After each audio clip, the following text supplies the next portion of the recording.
सत साहिब सतगुरुदेव की जय। बंदी छोड़ कबीर साहिब जी की जय। बंदी छोड़ गरीबदास जी महाराज जी की जय। स्वामी राम देवानंद जी गुरु महाराज जी की जय हो।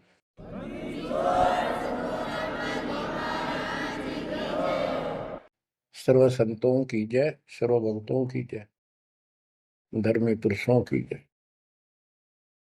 श्री काशी धाम की जय, श्री सुडानी धाम की जय, श्री क्रोथा धाम की जय, श्री बरवाड़ा धाम की जय। सत साहिब गरीब नमो नमो सत्य पुरुष को नमस्कार गुरु की नहीं। सुर नर मुनिजन साधुआ संतों सर्वस दीन। सतगुरु साहिब संत सब दंडवतम प्रणाम। आगे पीछे मध्य हुए किनको पूर्व। कबीर सतगुरु के उपदेश का सुनिया एक विचार। जय सतगुरु मिलते नहीं जाते नरक द्वार। नरक द्वार में दूत सब करते खेचातान। उनसे कभू नहीं छूटता फिरता चारों खाने।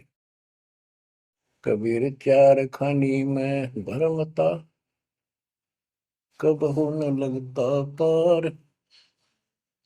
सो फेरा सब मिट गया मेरे सतगुरु के उपकार। जय जय सतगुरु मेरे की जय जय सतगुरु मेरे की। सदा साहिबी सुख से वसियो अमरपुरी के डेरे की। जय जय सतगुरु मेरे की जय जय सतगुरु मेरे की। सदा साहिबी सुख से वसियो सतलोक के डेरे। निर्विकार निर्भय तू ही और सकल वैमान। जी साधो और सकल वैमान। सब पर तेरी साहिबी सब पर तेरी साहिबी। तुझ पर साहिब ना निर्विकार निर्भय। परमपिता परमात्मा कबीर परमेश्वर जी की असीम श्रद्धा से बच्चों आपको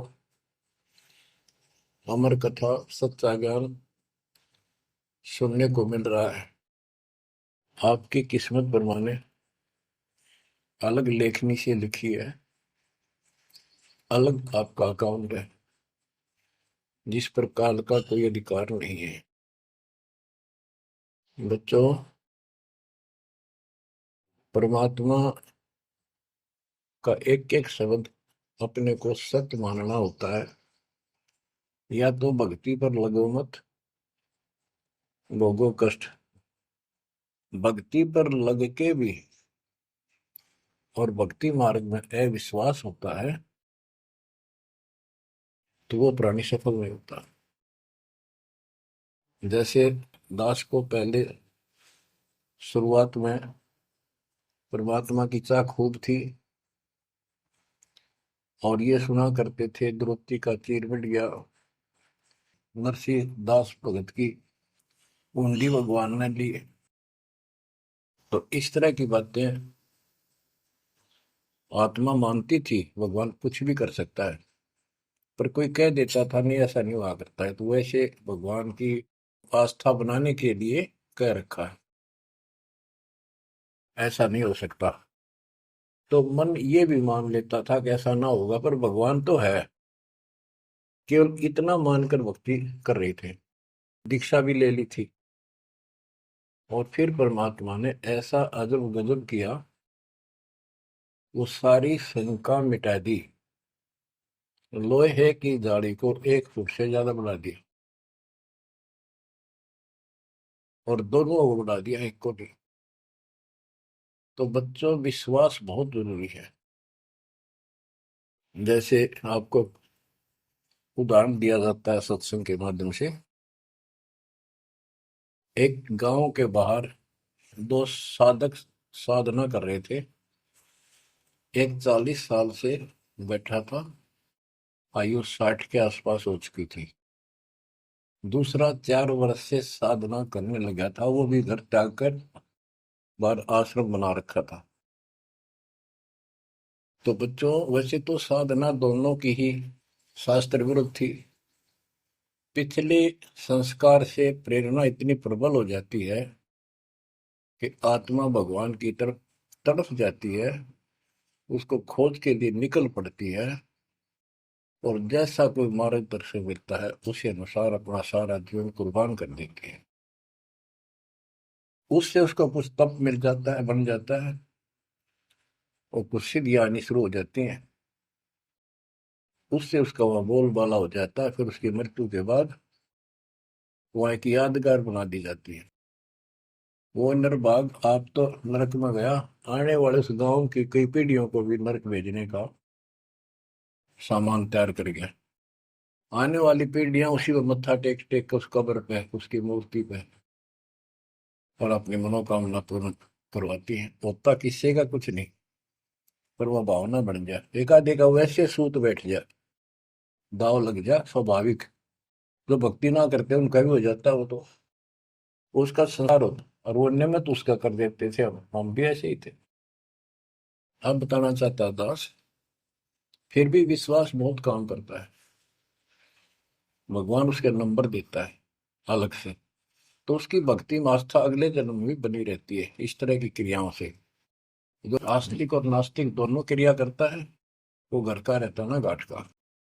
एक देवदूत आया करता था ऊपर से, विष्णु जी के लोक से।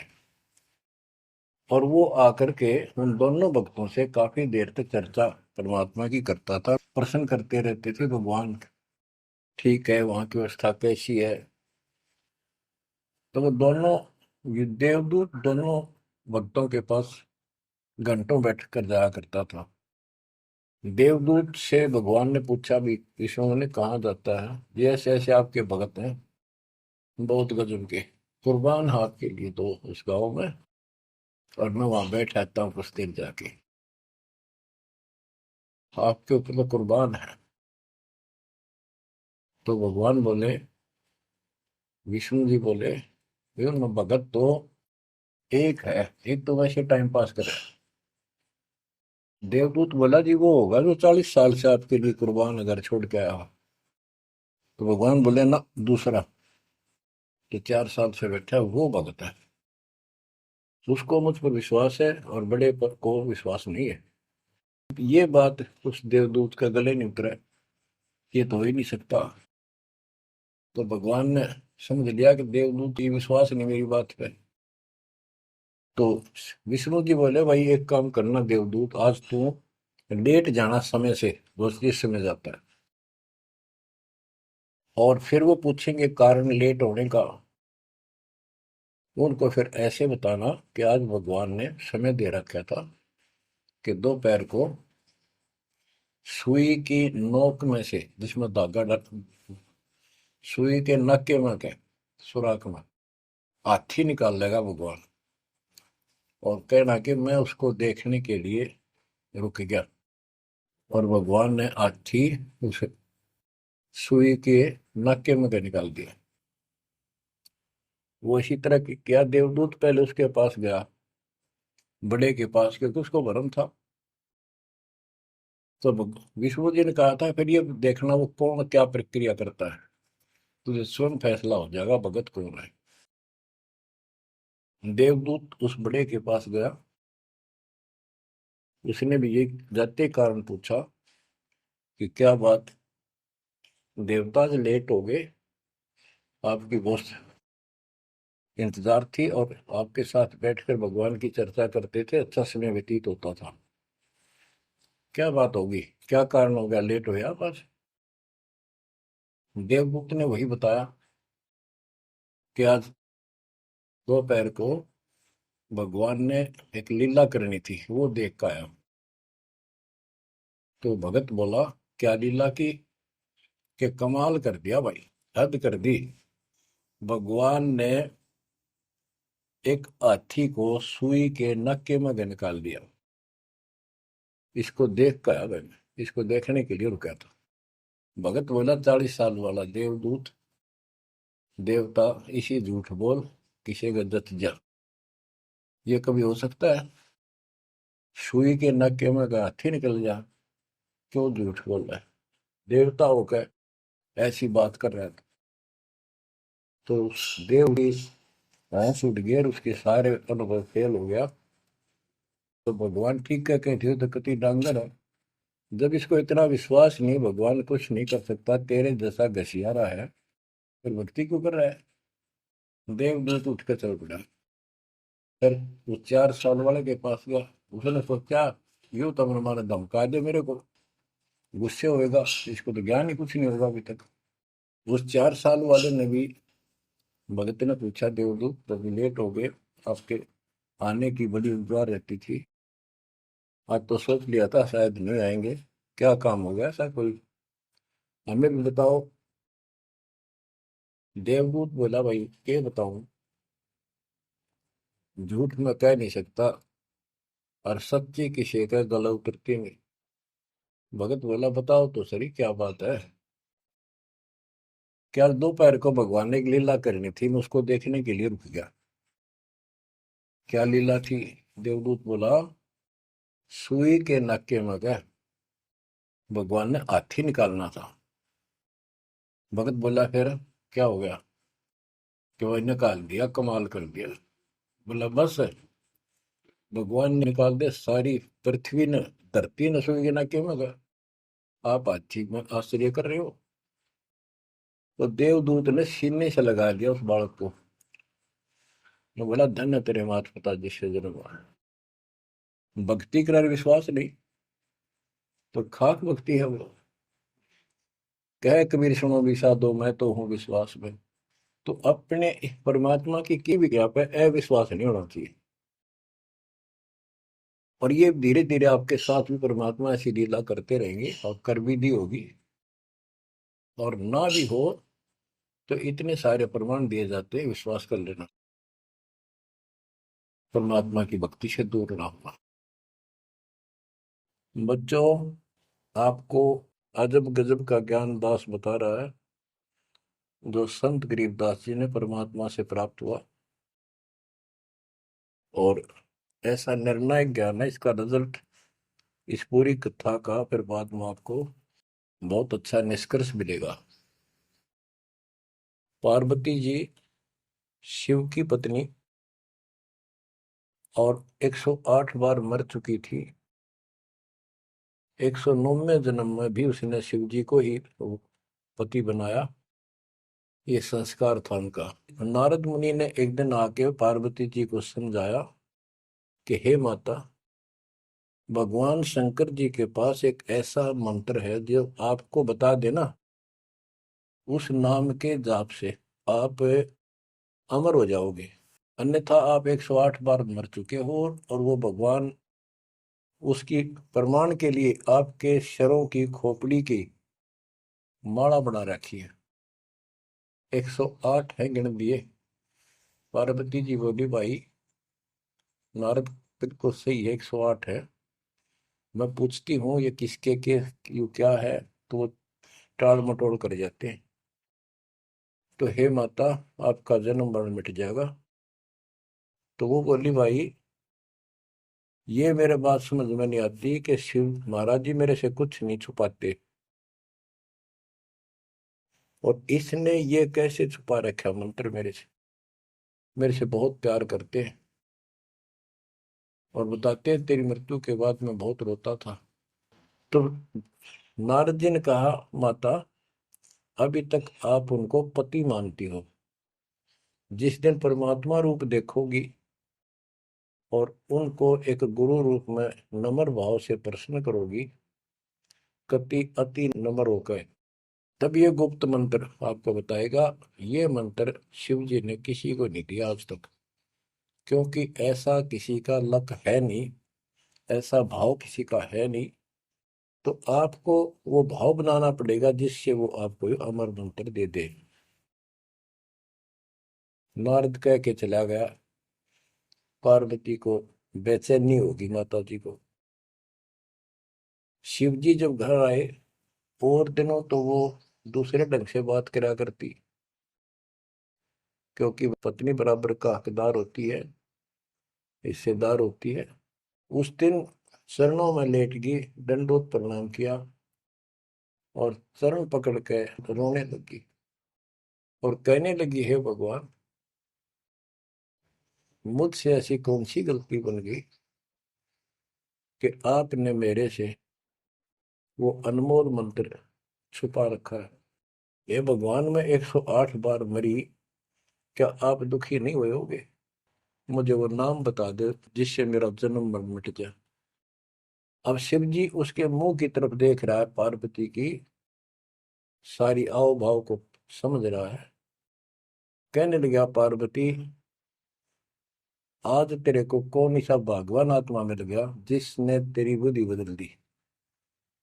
ये तेरी बुद्धि का ज्ञान नहीं है,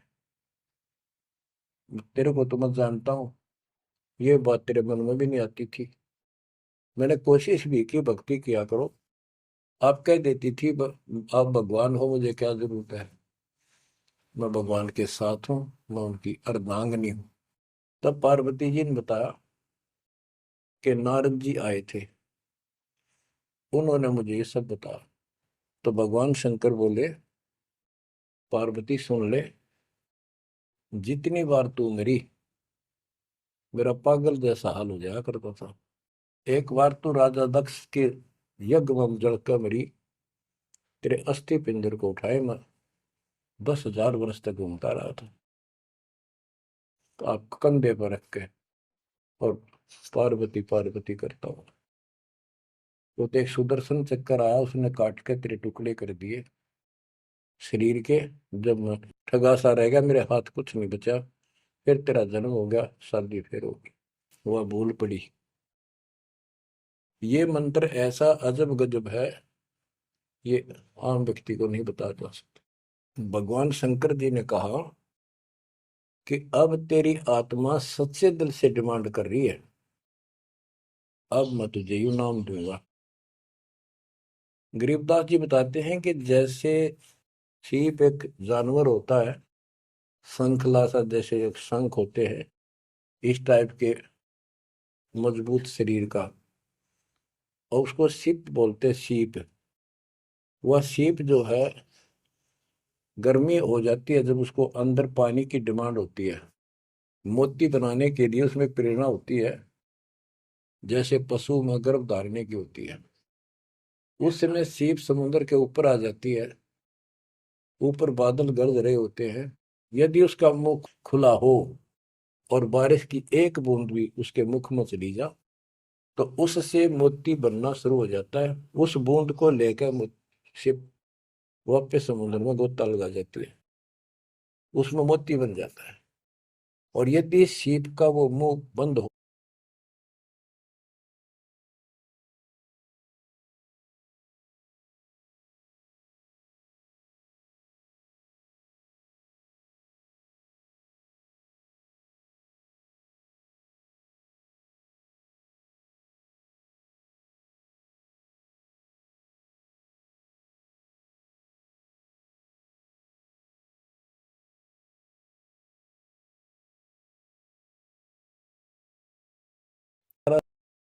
सामन बरस जाए उसके ऊपर, मोती नहीं बने।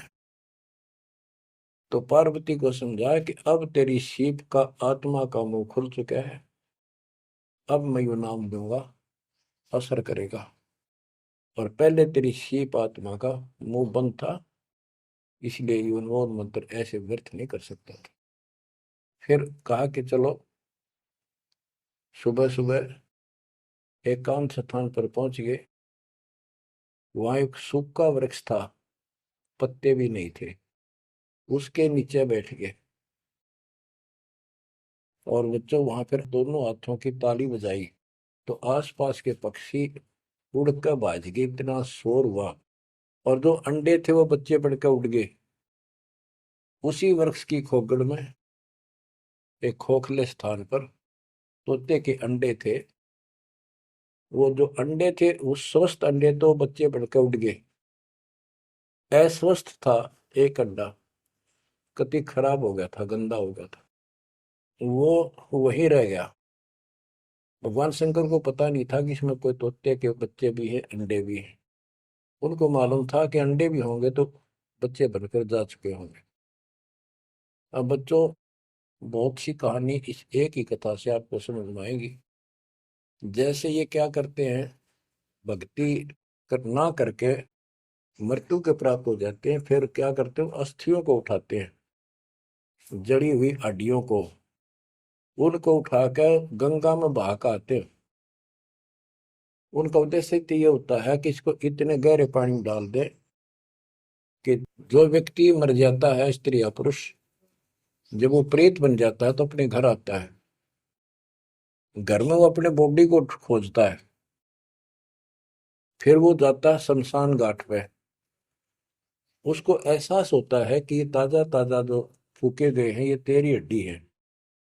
उन हड्डियों को अपनी मानकर उनका चिपक जाता है भूत।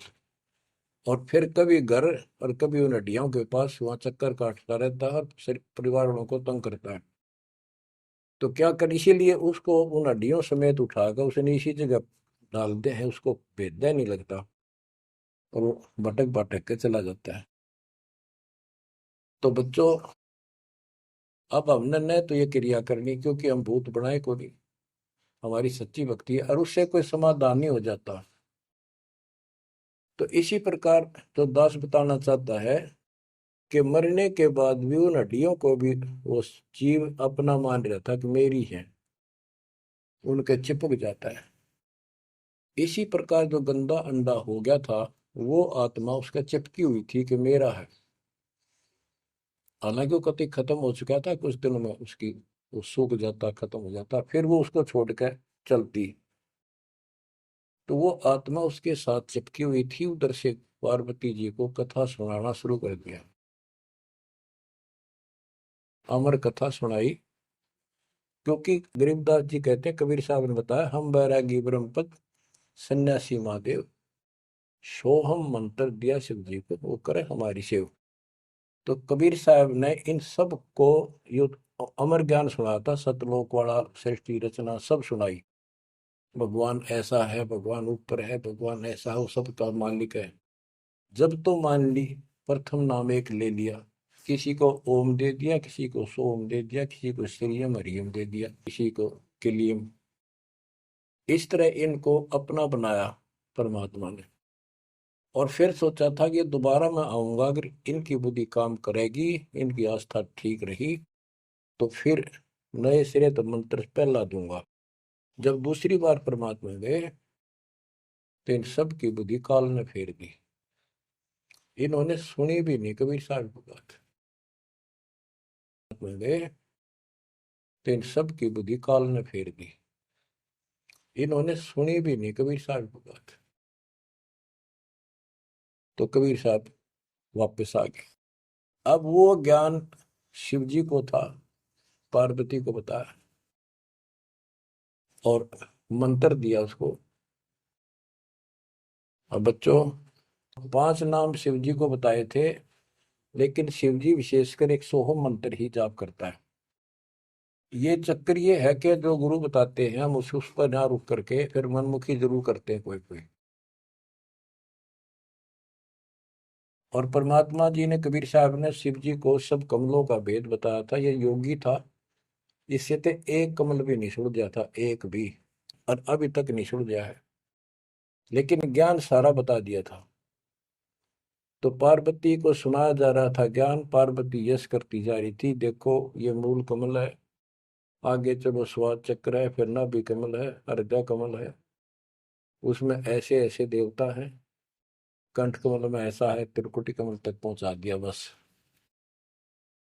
पार्वती जी ध्यान मग्न होगी, उसको नींद आ गई, बोलना बंद कर दिया। उधर से वो पक्षी इस कथा को सुनने से वो अंडा स्वस्थ हो गया तोते का, और ओंकार्य बुलंद आ गया। शिव जी ने देखा आवाज और तरह की आई, पार्वती तो सो रही है, लटके ले रही है बैठी बैठी, आवाज कहाँ से आई? उसने देखा एक पक्षी उस वृक्ष की खोगड़ में, वो थोथे स्थान में नजर पड़ा, पक्षी उड़कर भाग लिया। शिव जी उसके पीछे चल पड़े कि इसने मेरा ज्ञान चुरा लिया, आकाश में उड़ गया, उड़ के पीछे हो लिया। ये तोते वाला जीव परमात्मा की अमर कथा सुनता है, उसमें भी शक्ति सिद्धि आ गई थी। और ये ज्ञान जो है पूरे पहुंचे हुए संत से सिद्धि युक्त और अधिकारी से सुनने से ज्यादा असर करता है। भगवान शिव तीन लोक के प्रधान है, इनमें आध्यात्मिक शक्ति है, वो साथ मिलकर उसकी आध्यात्मिक शक्ति के साथ वो वाणी परमात्मा अमर कथा उसके भी बॉडी में गई, उसमें सिद्धि आ गई।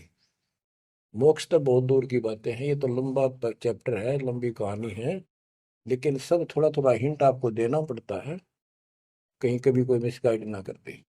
सिद्धियों कहते ये अष्ट सिद्धि नौ निधि के भरे पड़े हैं शिव जी, और इनके वचन से भी सिद्धि आ जाती है, किसी को ये कह दे तो। लेकिन सिद्धियां ने के चाटा ये मोक्ष तो ना हुआ है।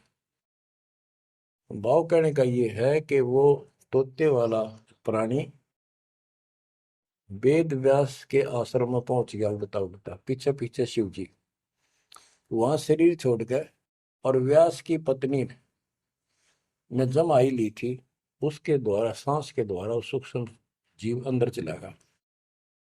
और जब गर्भ धारण का समय आया तो उनके गर्भ में स्थान लिया, उस बच्चे के शरीर में प्रवेश हो गया, 12 वर्ष तक वहीं रहा।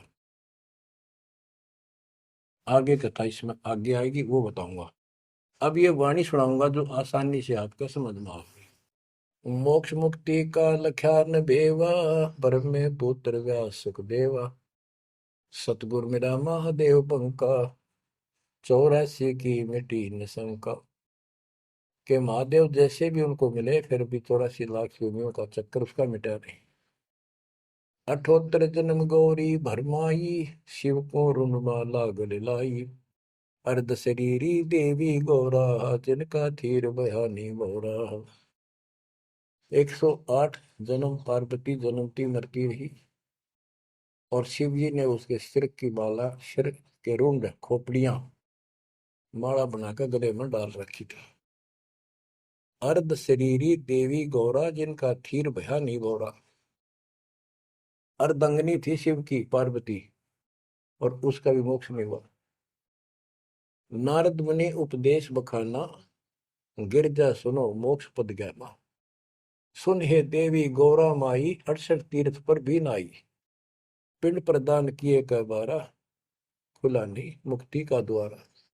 जब पिंड प्रदान कहते हैं ना, पिंड प्रदान करने से भूत जुनी जा छूटे थे, पिंड प्रदान करंत गरीबदास जिंदा के नहीं मिला भगवंत।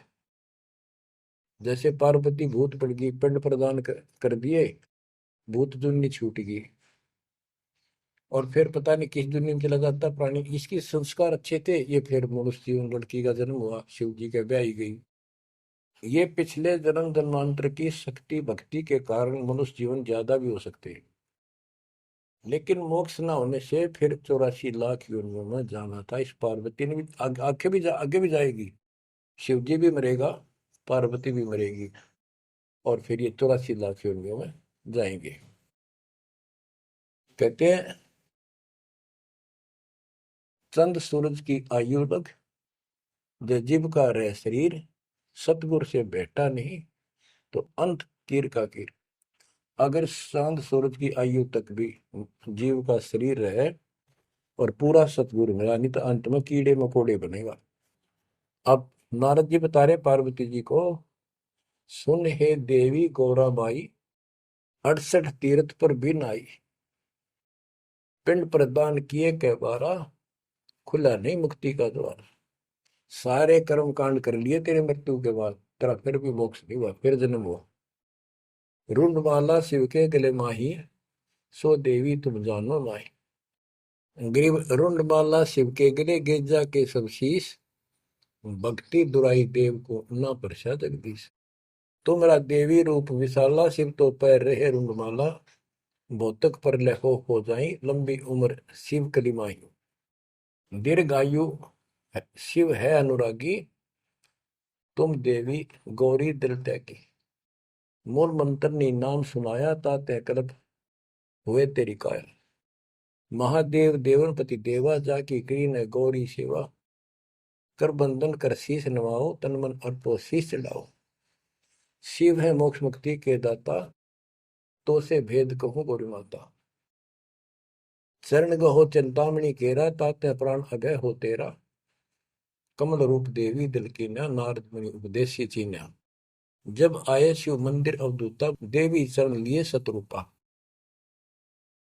अब कहते नारद के कहने से पार्वती जी ने, गौरी देवी ने कतिक पाक साफ दिल कर लिया, कमल की तरह।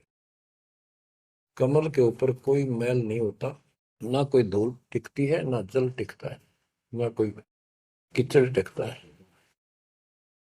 तो ऐसा साफ दिल किया।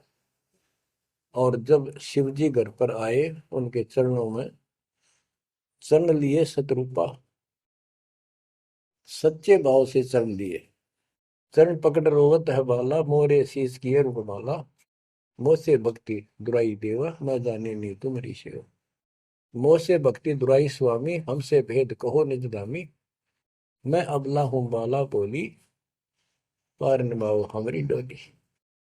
कति चरण पकड़ के कहने लगी, मैं तो बोली बोली सी लड़की हूं, और मेरा बेड़ा पार करो।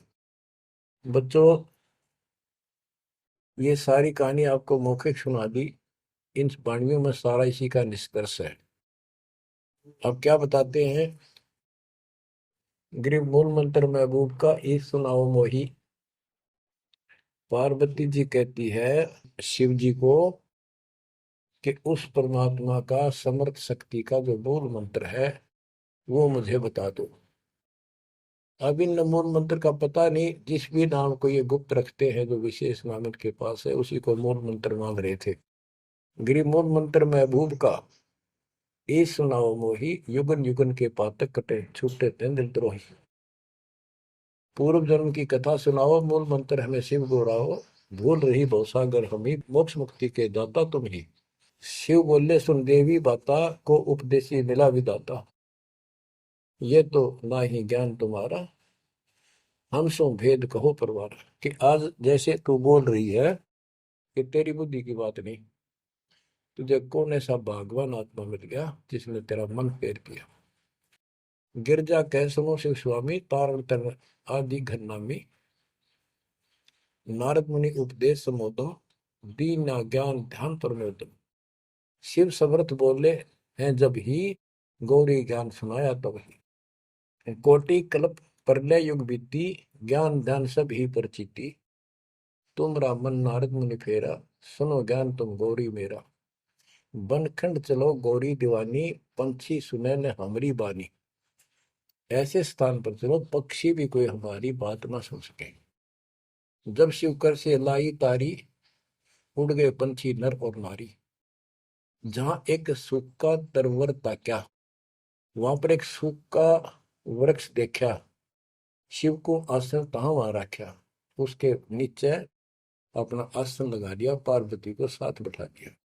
जहां एक गंदा अंडा तिस्माही, तिस जाने तय समर्थ साई। योग असंख्य कल्प बरमाया, पूर्व जन्म कोई पिछला आया। अब तुम सुनो गौरी मेरा ज्ञाना, आसन मुख कर कोटिसाना।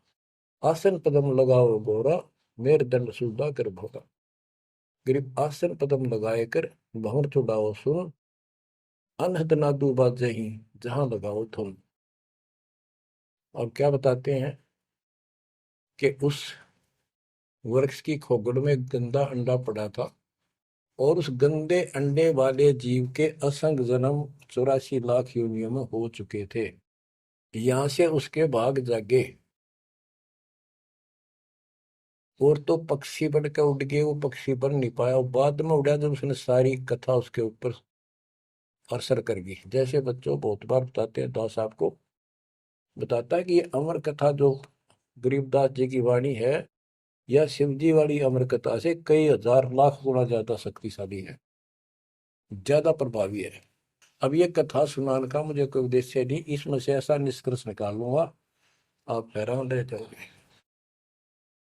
जैसे एक सर्प कांटे का इलाज करता है, अब तो दवाइयां चल गई, पहले गार्डू होते थे, मंत्र बोलकर जहर तार देते थे। जिसको सर्प ने काट लिया वो अचेत हो जाता था, कति बेहोश जैसे मर गया हो, सांस सांस आते थे। और गार्डू क्या करता है, एक मंत्र 5-4 पंक्तियां होती हैं, उसको सिद्ध करता अपने जीवन में, 5 4 7 10 साल लगा के वो वाणी सिद्ध हो जाती है। फिर तो उसको बोलता रहता उसके ऊपर साथ बैठ के उस सर्प जैसे व्यक्ति पर। उस समय वो सर्प जैसा व्यक्ति अचेत होता है, ना वाणी सुन रहा है ना उसको समझ रहा है इसका अर्थ क्या है। तो कुछ समय के बाद वो उस वाणी के प्रभाव से उस शरीर का विष खत्म हो जाता है, और वो व्यक्ति जीवित हो जाता, सचेत हो जाता है। इसी प्रकार बच्चों, परमात्मा की अमर कथा जितना जिस जो सक्षम है उसके मुख से जिस सुनी जाती है, तो उस सत्र का उसको लाभ अवश्य मिलता है। तो ये गंदा अंडा था, इसके साथ जीव चिपका हुआ था। ये गंदा अंडा ना सुन सका था, ना बोल सका था, ना वो कह क्या रहा है शिव जी वो समझ सका था। और उस वाणी के बोलने से वो अंडा भी स्वस्थ हो गया, उसमें बच्चा भी बन गया, उसका पांख भी जाम आई, और वो उड़कर भाग भी गया। इसी प्रकार जो आज मानव के ऊपर रहम हुआ है, गरीबदास महाराज जी की अमरवाणी इससे भी ज्यादा स्ट्रोंग है। और ये अब दास के बुक से चला करेंगी अखंड पाठों में, आसपास के पक्षियों पर भी असर करेगी। आसपास के पशु पक्षी जीव जंतु पेड़ पौधों सब का ऊपर ऐसे असर करेगी जैसे इस पर किया था। और ये सब धीरे धीरे यहाँ से शरीर छोड़ते जाएंगे और मनुष्य जीवन पाते जाएंगे। ये सीधे फिर आके मालिक के चरणों में आएंगे। बच्चों, भक्ति जरूर करेंगे, भक्ति करेंगे तो मालिक कहीं ना कहीं उनको मिलेगा। अब मैं सुखदेव ऋषि की बुक सुनाता हूँ, पार्वती का तो दिया। अब एक बात विचार करो कि जहां पार्वती जी को मंत्र मिला, अमर मंत्र मिला, वो नाम मिला भक्ति करने का, यानी वो शिष्या भई, तो वो स्थान पार्वती के लिए तो अमरनाथ हो सका है। ये जो वहां आजकल जावे हैं मत्था टेकन देखन दर्शन कर, उनके लिए अमरनाथ नहीं है वो। अब जैसे आपने जिस भी आश्रम नाम दान केंद्र पे या कहीं भी दास से दीक्षा ली है, आपका वो स्थान अमरनाथ है। लेकिन उस स्थान से कुछ नहीं लेना देना, मोक्ष नाम से होगा। तो बच्चों, उस स्थान से मोक्ष नहीं है, वो स्थान तो आपको जिंदगी भर याद रहेगा, मुझे वहां दीक्षा मिली थी, बस इतनी बात है। और ये अमर ज्ञान मुझे प्राप्त हुआ था। लेकिन मुक्ति नाम से होगी। और जो बोले आत्मा इतने ऊंचे पहाड़ों पर जाते हैं दर्शन करके आवांगे। अब विचार करो, जैसे दास ने बहुत बार समझाया आपको, ये तीर्थ क्या होते हैं, ये धाम क्या है। जैसे पार्वती को वहां नाम लिया, नाम लेकर अपने घर ना आएगी, अब भक्ति करिए, वहां क्या रखा है। अब जैसे तीर्थ है, वहां किसी ऋषि ने भगत ने कोई तालाब का सहारा तक है, क्योंकि पहले पानी नहाने धोने का पीने का तालाब ही होते थे, कुएं भी बहुत गहरे होते थे, एक आदमी नहीं खोद सकता। तो वहां बैठ कर अपनी भक्ति करता था, जैसे भी उसने डोले डोए, क्योंकि सत साधना तो आपको ही मिली है, पूरे विश्व को चार चार युग के बाद मिलेगी। तो वो जैसे भी तप किया, कुछ किया उसने, जैसा भक्ति की, उस आधार से वो उस लोक में चला गया। और अब वहां कुछ नहीं। अब जैसे हम किसी का एक हमाम दस्ता ले आते थे, और उसमें सामग्री कूटते हवन की और वापस देते थे मांझ धो के। हमाम दस्ता होता है लोहे का उखड़ सा, एक डेढ़ एक फुट का उसका मुसर सा होता है लोहे का ही, उससे वो कूटते हैं, जैसे चटनी कुट्टे आ रहे कुंडी में। तो हमाम दस्ते में थोड़ी बहुत स्मेल थी, और 5-4 दिन में वह भी खत्म होगी। जिसका मांग के लाए तो उसको दे आए, तो उन घर वालों ने महसूस हुआ कि इसमें कुछ स्मेल आवा है, तो कोई सामग्री कूट रखी है। और कुछ दिन के बाद वो स्मेल भी खत्म होगी, और वो सामग्री सारी कति साफ करके अपने घर रख ली। अब उस स्मेल को सूंघ बार बार को, हो कमाल हो गया, बड़ी स्मेल आई, फिर वह खत्म होगी, चलो स्मेल लेके आते हैं। उस स्मेल से कुछ नहीं होने का, उस सामग्री से गूगल खेओ, वह बनानी पड़ेगी। इसी प्रकार मोक्ष प्राप्ति के लिए यह साधना करनी पड़ेगी। तो वहां जाने से कोई लाभ नहीं जहां पर कभी कोई ऋषि ने कोई साधना की थी, वो तीर्थ बने हुए हैं। तो काल ने परमात्मा से कहा था, जो मालिक आए थे जोगजीत रूप में, अपने बच्चे ज्ञानी के रूप में, जोगजीत रूप में, सहजदास रूप में, कई रूप में हम आते रहते हैं। तब काल ने सारी वचनबद्ध करा के मालिक को, और फिर अपनी वह दुष्टता दिखाई थी। यूं कहा था, जाओ ज्ञानी वैसे जाओ, जोग जीत संसारा, जीव न माने कहा तुम्हारा। जीव तुम्हारा कहा न माने, हमरी और वो बात बखाने, तीर्थ व्रत और झूठे जब तब मन लाऊं, देवी देव देवर पुजवाऊं, या जीव को बरमाऊं। द्वादश पंथ करूं मैं साजा, नाम तुम्हारा ले करूं आवाजा। द्वादश पंथ जो नाम जो ले, सो मेरे मुख में आन समोई, और अनेक पंथ चलाऊं, या विद जीवों को बरमाऊं। तो आज वो सारा काम इसने कर रखा है। अब आप किसी को समझा के देख लो, आपके सर हो जाते हैं। तुम हमारे देवताओं को ऐसे बताते हो, हमारी साधना को गलत बताते हो, तीर्थों में जाना ठीक नहीं, व्रत रखना ठीक नहीं। तो काल ने बोल रखा था कि हमारी ओर हो बाद बखाने,